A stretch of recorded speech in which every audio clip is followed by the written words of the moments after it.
comrades. I'm so grateful to be here with you today. Thank you to the Resistance Center and my fellow speakers. It's amazing to hear Marty speak after only knowing her through Zoom for so long.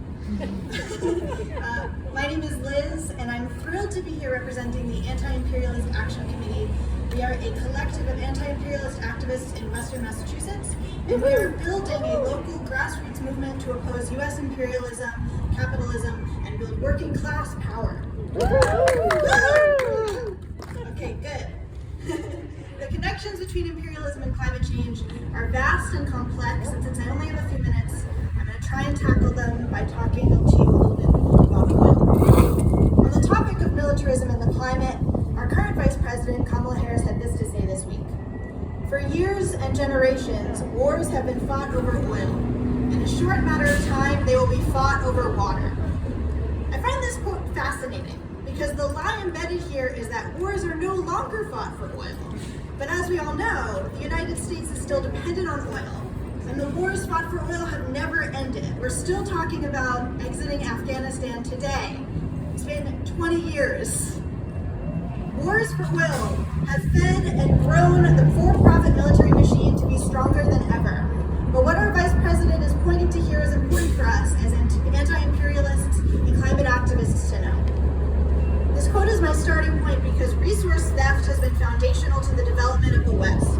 And resource theft is still the plan for the U.S. and its allies in preparation for the coming climate disaster.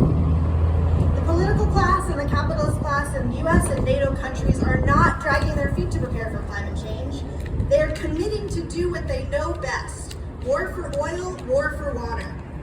They are committing to a scorched earth, plunder of resources for the benefit of the uber wealthy, and the abandonment, caging, and genocide of people in the global south who will be made refugees by these policies. Hear, hear. Entire regions of the world have been forever changed by colonialism and imperialism, and that pillage has never stopped. Countries that have dared to kick imperialists and their mega corporations out are subject to extreme economic sanctions, a form of hybrid warfare meant to impoverish and punish people who are struggling for national sovereignty. We must fight for the rights of the working people in the global south to have sovereignty over their natural resources. No more can capitalists overmine, overharvest, spill, and burn and ruin. Venezuela is the most oil-rich country in the world. If there's nothing else that you take from me today, I ask that you remember this, that Venezuela is the most oil-rich country in the world.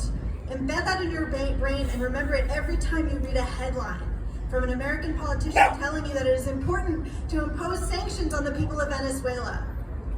The Anti-Imperialist Action Committee, which I'm representing today, is currently focusing on solidarity campaigns with the people of Venezuela.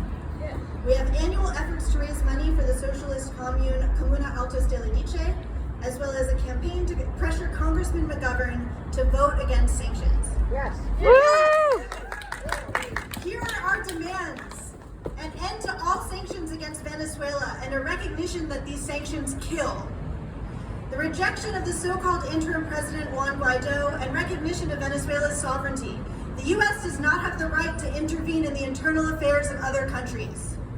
The return of Citgo's assets to PDVSA, the Venezuela state-owned oil company, and recognition that Citgo rightfully belongs to the people of Venezuela. Yes. Sovereignty of the global south is the only path forward to an international climate movement that will end these cycles of plunder and eliminate poverty instead of creating it. We must force the hands of the U.S. and its allies off of these nations first and foremost. We must end the domination of global capitalism and support the self-determination of people whose resources were stolen in order to build it. Now I'd like to lead a chant if people are down. Yeah. No war for oil! No war for oil. No war for water! No war for water. Hands off Venezuela! Hands off Venezuela. Hands off the global south! Hands off the global south.